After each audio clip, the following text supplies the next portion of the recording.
It's time for another edition of Saturday with Seniors right here on KC 101. Our guest, Ivan Erway, joining us, and we want to thank our sponsor, Eisenhower's Tioga County Harley-Davidson.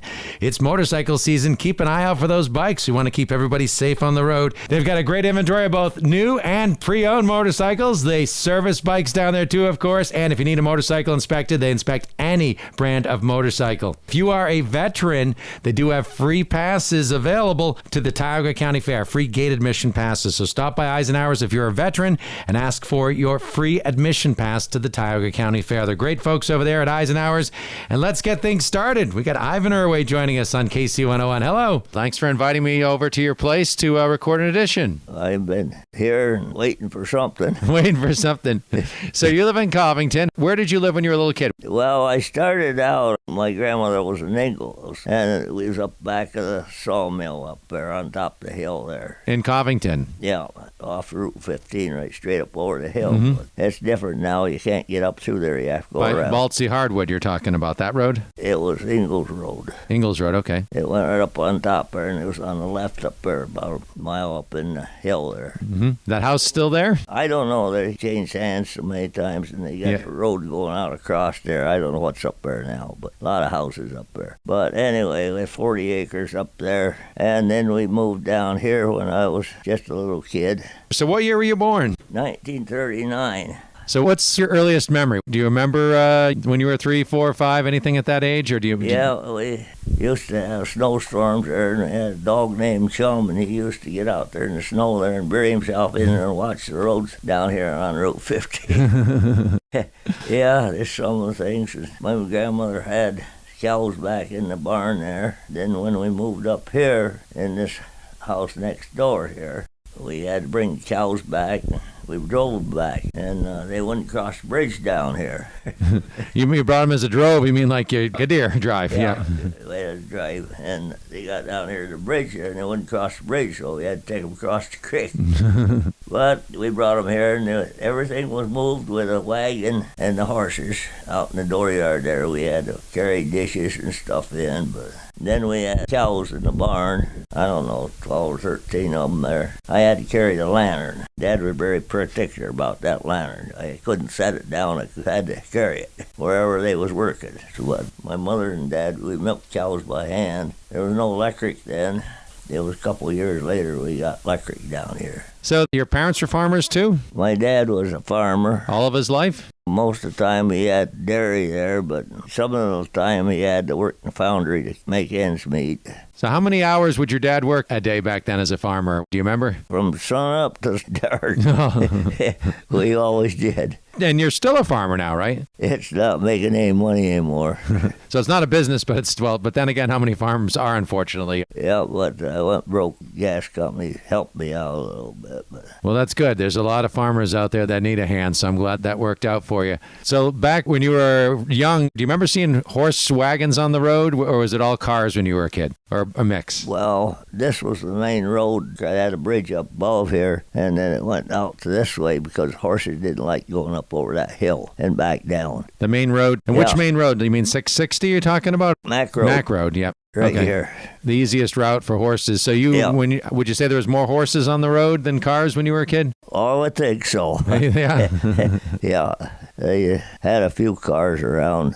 Dad used to tell about the Model T Ford that he used to have, but he had a truck that he made a wagon out of eventually, but 1951, he went hauling school kids with a Pontiac station wagon. It had wooden rails on the side. What was your dad's name? Lyle. Lyle, okay. So Lyle started hauling kids with a station wagon. Yeah.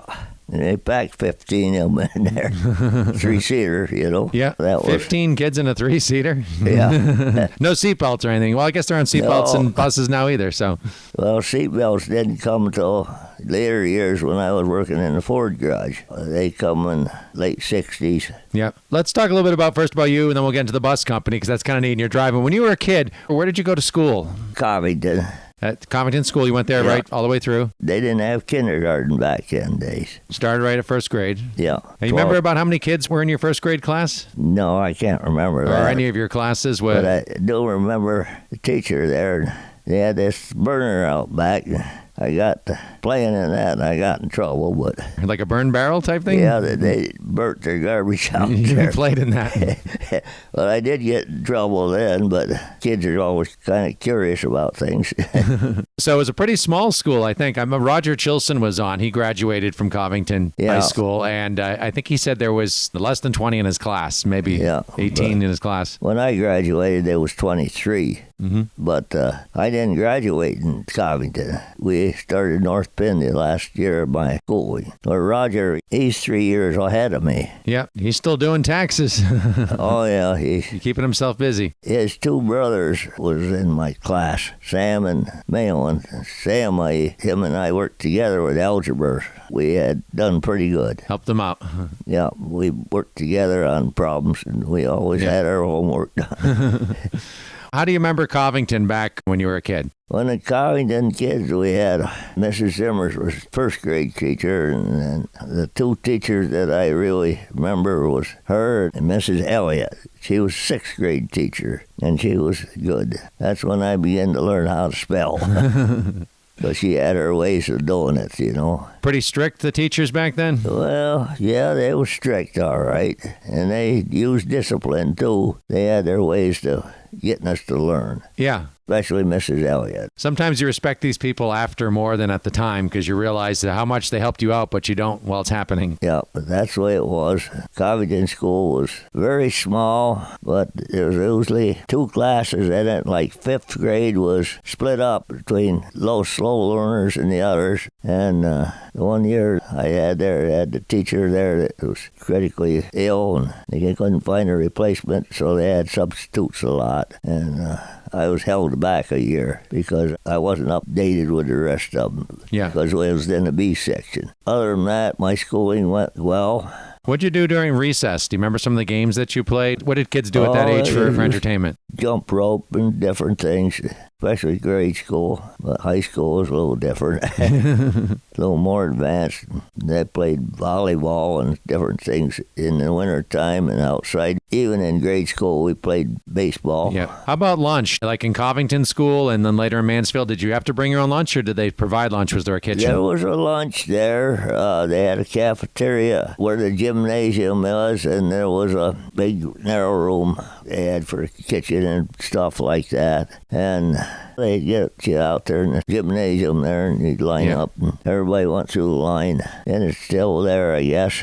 Yeah. In the later years, when I was in seventh grade, they bought the property over next door, and they made the cafeteria over there. And us boys there, we was over there. When we had Mr. Higgins there, we painted windows and stuff. Kids did the work as part of their education, you know. Sure, hands-on learning. Yeah, and they developed that house, and they added a section on it for a cafeteria over there. Wow, I wish our kids could learn stuff like that now, how to do things like that. Let's see, so what kind of car did your dad have? You said you talked about the Model T, but when you were a kid, do you remember what kind of car you drove around in? Well, we had an old Essex. Later years, we had an Oldsmobile, and then we had that Pontiac station wagon when I was starting to drive. My mother died in 1953, and my grandmother lived with us, and she died this following December. That kind of erupted everything. There was 7 of us in the family, so he had to raise us kids without a mother. And the youngest one was only 6 months old when Mom died. Wow. Yeah. What happened to your mom, can I ask? She had cancer. That must have been, wow, very tough. And she was up in Blossburg there, and their facilities, they didn't tell Dad what was going on, and he decided she wasn't getting any better, so he was going to bring her home. So we brought her home, and things wasn't going well, so then he took her down to Sayre. But that's where she died. That was a long time ago, in 1953. 70 years ago, how time passes. So in your first house, you didn't have electricity. No, we didn't have electricity. You had an outhouse? We didn't have electric up there on the hill, and we didn't have none down here. They brought the electric down in here after we'd been here for a year or so. Do you remember things that you had to do without electric, like laundry? How did you wash your clothes back then? We used to have a tub out underneath the eaves, catch the water, and then had one of those wash scrub boards with it, or? Yeah, we used a rough scrub board, and we had a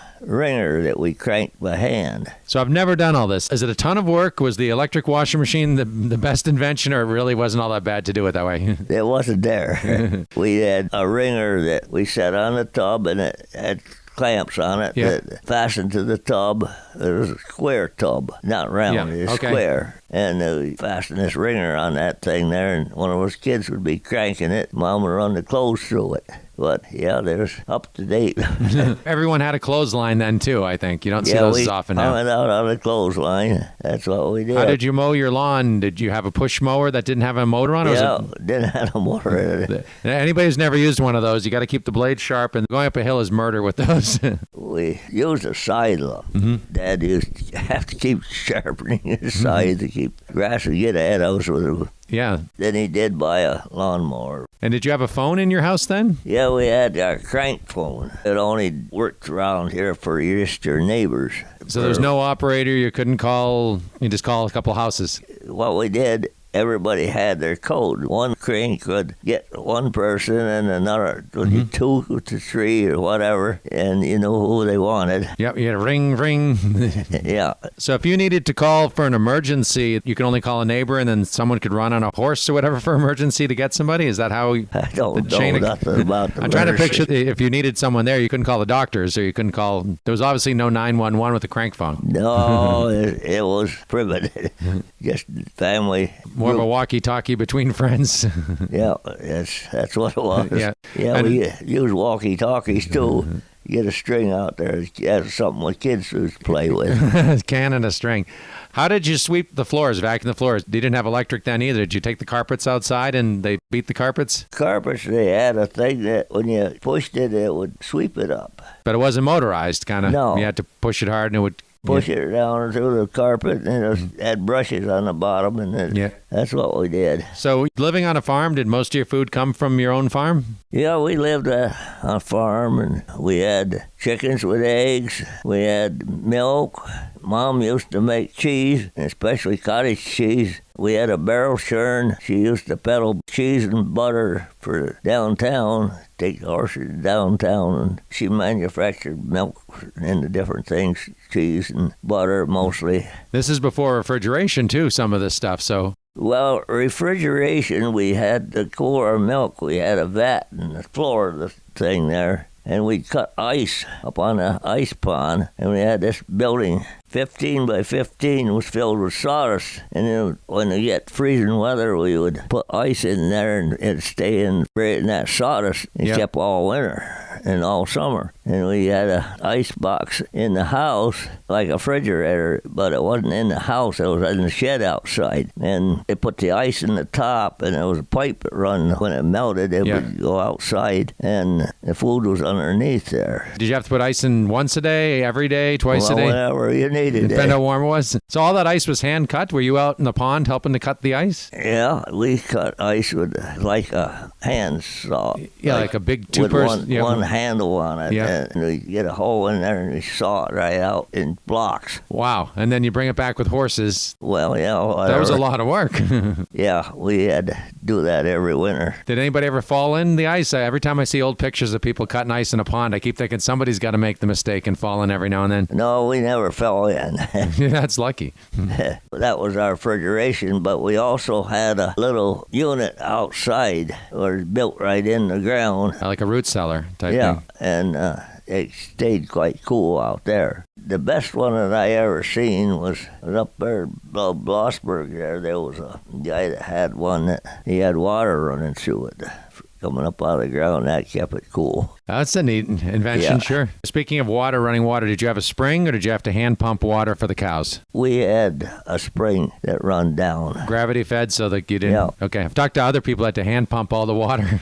Yeah, water pressure over there runs about 80 pounds. That's a lot of pressure. Yeah. It's like a fire hydrant. Twice what these pumps do. The one that was on the other house up there when we first born had the water run from down across, and that wasn't only just a little trickle, but it was enough to run in a barrel downstairs, and then they had a hand pump it upstairs. That was different. The reason why it didn't run upstairs because the house had burned up once, and they rebuilt it. And it burnt the pipe off, and they couldn't find any way of hooking it back up, so it run in a barrel down there. How did you heat the house back in those days? Was it wood, coal? We had a heat troll back there in the dining room that burned wood. Did you chop your own wood? And then they had a kitchen stove and a firebox on each side of it with the oven in the middle. And, of course, there's always a tea kettle on it for hot water and stuff. Do you remember cold winter days? Probably some parts of the house were very, very cold, and some parts you could overheat. It was plenty warm in there all the time.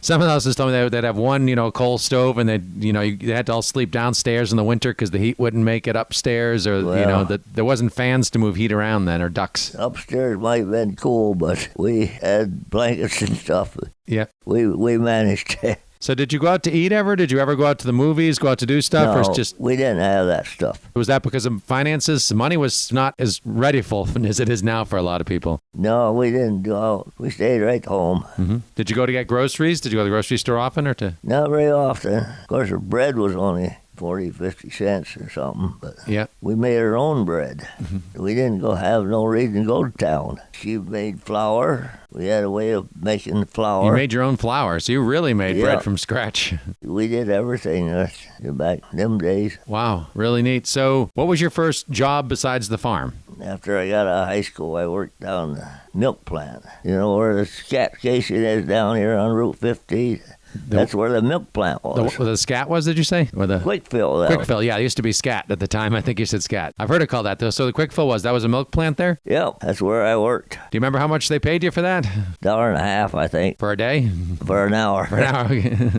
I could have joined up Union. It would have got a little bit more, but... Yeah. When did your dad start the bus company? He started hauling kids in 1951 with that Pontiac station wagon. Did it become a company at that point? Did it have a name at that point? No, we had regular school board. Yeah. Like Eddie Marvin was one of the leaders in the school board, different people, yeah. Mm-hmm. So your dad drove that as a bus, as the station wagon, and then did you... Well, my mother drove it until she died, Britner, and then he had to drive it, but I don't know how he worked that out because he had to go back to work in the foundry. I remember he used to pick us kids up when we was young with the foundry, but...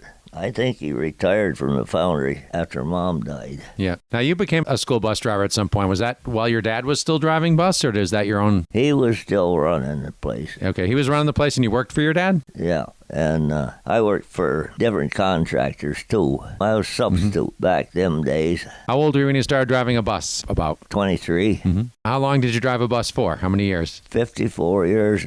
23 until 77 years old, approximately. Yeah. That's amazing. I drove till about 5-6 years ago. Wow. How did things change over the years? When you first started driving a bus versus later, I imagine kids got a little more wild on the bus or noisy, or what did you see as a change? The biggest thing I saw was boys started getting active and smoking, and then girls started smoking, and the boys started chew. That's one of the things that... On the bus, they would smoke and chew on the bus? I wouldn't allow them on the bus, no. But I knew what they were doing, but, there's different things. But that's one of the things I saw. Kids were enjoying, and I worked with the kids. They knew when I said something that they respected me, and you always had one or two that liked to hang around in the back. You had to watch them, but they respected me. And the ones who sat up front, the little kids, I enjoyed them because I could tell them stories and stuff like that. And I always said, well, I could have a bus with all front seats, and then they'd have a party. Be a really wide bus. Yeah, but people didn't understand. I worked with kids, and they enjoyed being with me. But later years, it got to where different rules and everything, and then they gave me a bus with all grade school kids when they had to change the schools. I was a little more lenient then, but I did have bus drivers. I had 2 routes, and I took on another route besides Dad's, and it was different. Anyway, that's the way it worked. Yeah. So do you have a cell phone now? Just out of curiosity, did you ever get yourself a cell phone? You have to show me. I'm just curious. My daughter bought me a cell phone. How long ago was this? How old were you when you got your first cell phone? There it is. He's showing My it to me. wife was still alive. So it's been a while. Yeah, my wife was very sick. If she wanted me, she had to call me. And so my daughter fixed me up with a cell phone, and this was several years ago, and she fell or something. She fell a couple times, and she broke her hip. One time I'd come in, and I used to find her out here, and she fell down, couldn't get up, and so she brought a phone in. Anyway. I'm sure you miss her. Do you have kids? We had... The two of you have kids, I one see? boy, which is part of the operation up there in Blossburg in the hardware. Okay, because I was going to ask you about this person with the same name as you, Ivan Erway. Is that your son? That's my son. Okay, Bloss Hardware. He owns it. He knows a lot about history. I love talking with him about Blossburg and the history of town in this area. He's a very smart boy. He turned out good. He was only 4.5 pounds when he was born, but he got a good education through Penn State, and he went ROTC in there, and he became an officer in the Army. He did not active duty, but ended up being a captain, and he had an automobile wreck. He worked at different places like the glass works, and he was always head person or something. Yeah. And then he was working down in Blossburg, and they sent him down there, and he was the production manager that started the business down there. He hired everybody and set that business up down there in Lawrenceville. Wow, he's done a lot of things. School board too, and a lot of... He's still on school board. He's in charge of the church up here. He's on every Sunday on Facebook. When we have a service, he always starts it. He's remarkable. Very good. So anybody who stops into Bloss Hardware, say hello to your son Ivan there. And then we get into my grandsons. He had 4 children.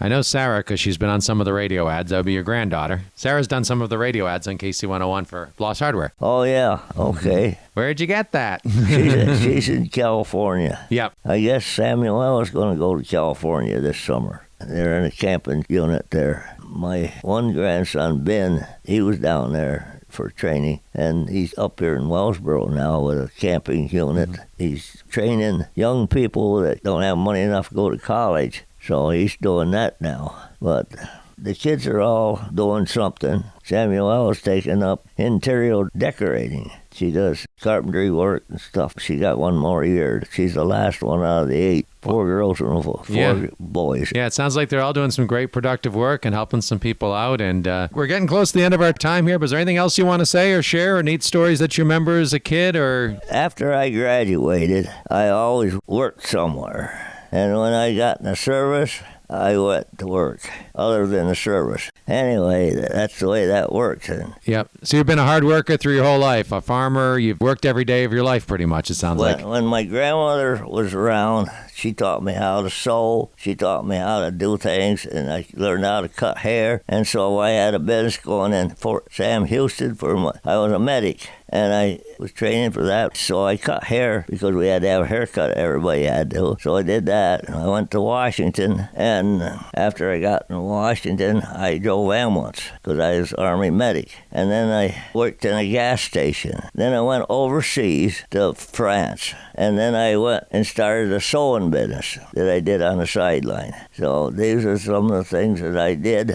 You've done so many things, there's no way to cover them all, but it's wow. And then I come back from the service after 3 years. While I was over there in France, I also taught Sunday school classes to 13 boys at primary age. And I come back home, and they needed a teacher for the young people, so I got them organized. And I ended up being superintendent, and I do trustee, and I did deacon. I still do stuff like that on repairs and stuff, but that's up to the church yet, along with the farming. It's been a life of work.